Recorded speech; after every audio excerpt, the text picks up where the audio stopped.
From the outside, Sid's life looks ordinary. He wakes up, goes to work, talks to people, comes home, scrolls through his phone, and goes to sleep. Nothing dramatic, nothing tragic. And yet inside him, there is a quiet heaviness, a kind of emotional fog. Some mornings, he wakes up already tired. Not physically tired, but tired of thinking, tired of feeling, tired of trying to make sense of life. He keeps asking himself a question many people silently ask. Why does everything feel meaningless? This is where our exploration begins, not with a diagnosis, but by understanding the inner struggle. Depression is often misunderstood. People think it simply means sadness, but depression is rarely just sadness.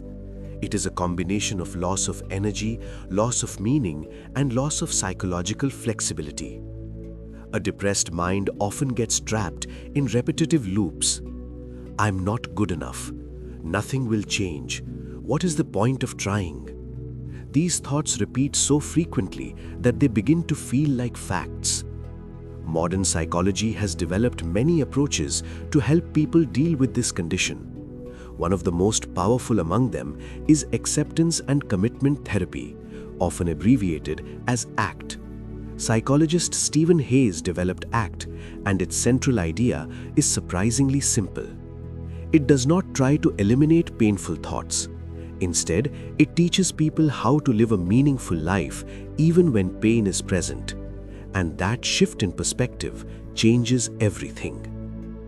Now the question is, why do people get stuck in depression? Let us ask a deeper question. If human beings are intelligent, creative, and capable of adaptation, why do so many of us become trapped in depression?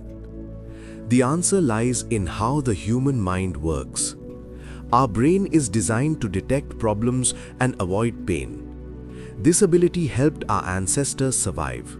But the same system creates a problem in the modern world. When painful thoughts arise, the mind immediately tries to fight them, suppress them, or escape them. For example, I should not feel this way.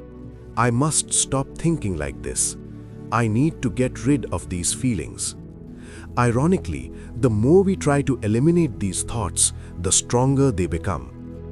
It is like trying not to think about a pink elephant. The mind becomes more entangled. ACT begins with a radical realization. The problem is not painful thoughts. The problem is our struggle with them.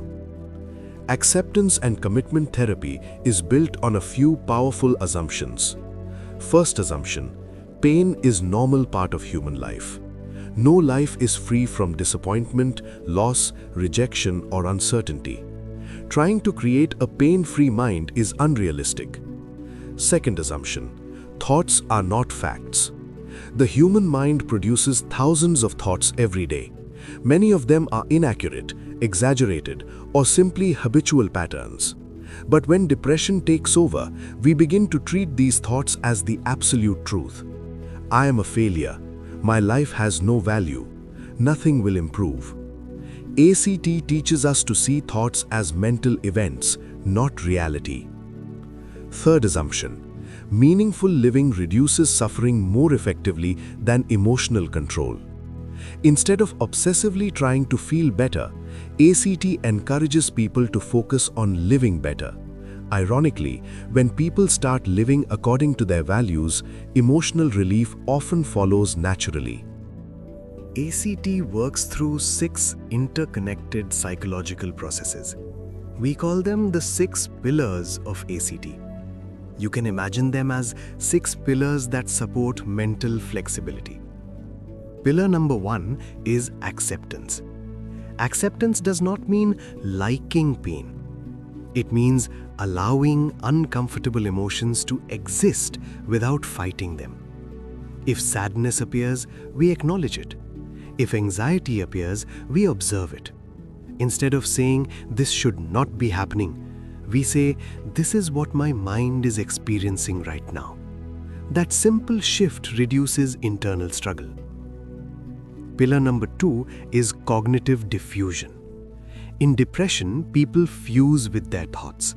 A thought appears and immediately it becomes reality. ACT teaches people to step back and observe thoughts. Instead of saying, "I am worthless," one learns to say, "I am having the thought that I am worthless." This small linguistic change creates psychological distance. Now the thought is no longer a prison, it is simply a passing cloud. Pillar number 3 is present moment awareness. Depression often traps people in 2 time zones: regret about the past, fear about the future. ACT brings attention back to the present moment. Through mindfulness practices, individuals learn to observe their breathing, sensations, and surroundings. The present moment becomes a stable ground where the mind can rest. Pillar number 4 is self as context. Another important concept in ACT is the idea that you are not your thoughts. Your mind produces stories, but behind those stories, there is a deeper observing awareness. In Indian philosophical language, this is similar to the distinction between the mind and the witness consciousness. Thoughts come and go, emotions rise and fall, but the observing self remains. Recognizing this creates profound psychological freedom. Pillar number 5 is values. Depression often removes the sense of purpose from life. ACT helps individuals rediscover their values. Values are not goals. Goals can be completed. Values are directions. For example, being a caring parent, living with honesty, contributing to society, growing spiritually. When people reconnect with their values, life regains meaning. Pillar number 6 is committed action. Finally, ACT encourages people to take small actions aligned with their values, even when motivation is low, even when fear is present. Imagine someone values creativity but feels depressed. ACT would encourage them to write 1 paragraph, paint for 10 minutes, or practice music briefly. Small actions gradually rebuild engagement with life, and engagement slowly weakens the grip of depression. Now the question becomes practical. How ACT actually reduces depression? How does this approach help someone like Sid? ACT changes the relationship a person has with their inner experiences. Instead of being controlled by thoughts and emotions, people learn to observe them without being trapped by them. This process is called psychological flexibility. Psychological flexibility means the ability to feel difficult emotions, think complex thoughts, and still act according to one's values. Research has shown that psychological flexibility is strongly associated with improved mental health. When people stop fighting their thoughts and start focusing on meaningful actions, the depressive cycle begins to loosen. The mind gradually realizes something important. Life does not need to be perfect to be meaningful. However, it is important to remain realistic. Acceptance and commitment therapy is powerful, but it is not magic. It does not instantly remove sadness. It does not erase painful memories, and it does not guarantee constant happiness. Some people may require additional support, such as medication, social connection, or trauma therapy. ACT is best understood as a training in psychological skills, not a quick cure. It teaches people how to live with the full range of human experience, and that requires practice. Now, let us return to Sid. One day, he sits quietly and notices his thoughts racing again. This life is pointless. Earlier, he would have believed the thought, but now he pauses. He says to himself, "I am noticing that my mind is producing the thought that life is pointless." He watches the thought like a cloud drifting across the sky. Then he asks himself a different question. What kind of person do I want to be today? Not next year, not when life becomes perfect, but today. Maybe the answer is simple: a kind friend, a responsible worker, a curious learner. He takes one small action aligned with that value, and then another.